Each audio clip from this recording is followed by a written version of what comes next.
Hey everyone, Brian Bogner and Greg Towner here. It's Monday, and I'm sure as you well know, the market did open down again today. So last Thursday was a big down day, Friday was a big update, it's down today, and we want to just give you a few minutes again on how to have perspective in these unprecedented times, especially as it relates to your money and your investment. So Greg, why don't you take it away? Yeah, I definitely think it's really important to have a good perspective, a good long-term perspective when you're dealing with times like this. We've gone through a lot of difficult times over the many years in stocks and in U.S. history. A lot of major wars, other pandemics, a lot of different crisis type periods.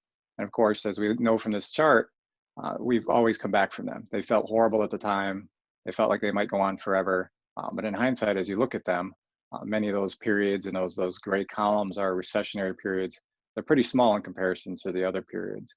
If we look at just the last two major corrections that we've had, Oh, sorry. yeah, still in this chart, yeah, no problem. So those last two, that the tech bubble, there was a lot of unprofitable companies at that point. Just a lot of high valuations. We don't think this situation going into this situation was like that. And then the great financial crisis, banks were highly leveraged in bad shape. Banks right now are in good shape as far as their capital levels. Yeah. All right. And we think What do we this got is here? really important. Yeah, this is a great chart because this looks at the average peak to trough decline during recessions, which, it seems inevitable. We're probably going to have a recession at this point. The average decline during that period is 28%. Coincidence or not, as we speak this Monday morning, that's right where we're at right now. We'll see if it ends up getting worse. Nobody knows for sure. But what we do find interesting is looking out a year or two after the eventual trough, the returns typically are enormous, 30 to 40% looking out a year or two. You really don't want to miss those kind of rebound returns by letting the market scare you out of it. And so how long does that take though? So this chart goes back to all the way through the Great Depression. Obviously that some of those periods took a long time to recover. The post-World War II, any kind of bear markets, recessionary periods that we've had, most of them recovered pretty quickly. A lot of them, Brian, actually recovered within just 3 or 4 months. Some took as long as 3 or 4 years. If we look at the 1987 period, that big market crash, some people are comparing this to that. That was a brutal period. It took less than a year and a half. So I'm sure it didn't feel good during that period, as it doesn't feel good now. But as you look back, that's actually not that long a period. When I look at these incidents and looking historically what you're saying, Greg, the thing I keep coming back to, even just like you mentioned here, is that, this all seems very external, what's happening. There's a virus and it's causing people to change their behavior, which thus is affecting the economy, right? And Right. so, but when we look underneath at the economy itself, we're not highly leveraged. We're not, there's not something going on. Like if you look at our last two recessions and some of the things in here, this is just, look, people are scared. We're being told, we're shutting things down. We're not doing anything. So that's money that's not going in the economy. And therefore, that's what's getting us where we're going. So, Right. look, we don't have a crystal ball. We can't see the future here. But at least at this point, it seems like we're probably, this external thing will eventually go away, right? At some point here, we're not going to be Exactly. dealing with, yeah. So, let's look at a couple things here. Let's look at the bad news. All right, let's deal with that first. All right, so uncertainty and emotions are ruling the day. Volatility is here for now. Greg mentioned it earlier, and is that a recession is likely. When people aren't spending money and aren't doing things and involved in the economy, then you're probably going to have declining GDP growth, which is, will it be a quarter, 2 quarters? We don't know, but recession is likely. One thing I will say, just historically, I don't have any charts, but the market will typically bottom before the recession is over. And we can probably do another video on that as well. So when a lot of this bad economic news starts coming out, usually that's been priced into the market. It's probably being priced in. Our thesis is it's being priced in right now. Low quality companies on the margin will likely go out of business.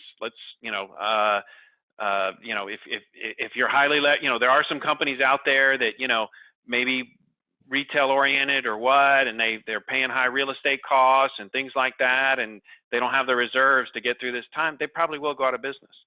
But the reality is most of the companies out there their balance sheets are very strong, your bigger companies and things like that. So, but you'll probably hear about some companies going under. Media, especially social media, is not helpful right now, okay?